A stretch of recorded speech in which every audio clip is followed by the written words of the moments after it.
The case of the mysterious bruise. Or was it? I can tell you, the life of a skincare technician is never dull. The initial panic, a worrisome message.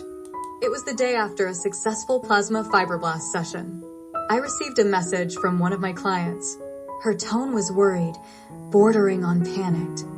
Hey, I noticed some swelling and what looks like bruising under my eyes. Let me tell you, in my 10 years of doing these treatments, I've never had a client report bruising after a session. This was a first for me. I quickly responded with some calming advice. Don't worry. This can happen sometimes, but let's keep an eye on it. Make sure to apply cold compresses and avoid any strenuous activities. A closer look at the evidence. I decided to closely examine the pictures I had taken during the consultation. I zoomed in, scrutinizing every detail. And then, eureka! There it was. It looks like a subtle trace of mascara residue, right under the rim of the eye, exactly where the bruise had appeared. Could it be? Was this bruising nothing more than leftover makeup from yesterday? I always clean all my clients' skin prior to treatment, but this was right near the rim of the eye. Maybe I missed that spot because it was so close to the eye. I contacted my client immediately.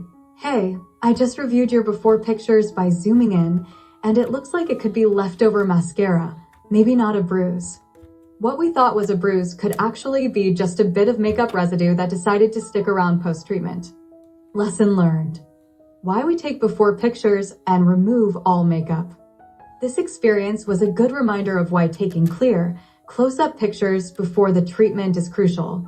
It's not just about tracking progress. It's about avoiding unnecessary panic. And, of course, it also highlights the importance of ensuring the skin is completely free from any makeup before we start. To all technicians out there, let this be a little lesson to prevent a potential bruise scare like the one we had. Make sure your client's skin is squeaky clean before starting the treatment. It will save both the technician and the client from a potential bruise scare. But what if it's real bruising? And how to treat bruising after fibroblast. If the client ever does experience some bruising after a fibroblast treatment, and you're sure it's not leftover makeup, here's what the client can do. 1. Cold compresses. To apply a cold compress or ice pack wrapped in a cloth to the area for 10 to 15 minutes at a time. This can also help reduce swelling and minimize the appearance of bruising. 2. Apply arnica gel or cream. Arnica is a natural remedy that's known for reducing bruising and inflammation. The client to apply it gently to the affected area a few times a day. 3. To keep the area elevated. If the bruising is around the eyes, they need to try and sleep with their head slightly elevated. This helps reduce fluid accumulation in the area. 4. If approved by their doctor, to avoid blood thinners or supplements like taking aspirin, ibuprofen, or all blood-thinning medications before the procedure, as this can exacerbate bruising. 5. To give it time. Most bruising will fade within a week or 2. They just need to be gentle with the area and let their body do its thing. 6. To follow the aftercare instructions provided by their practitioner.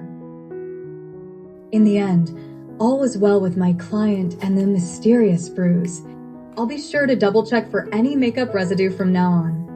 I hope this helps you if you ever experience something similar. No need to panic. Let me know in the comments. By looking at the pictures, you think this was leftover mascara or an actual bruise?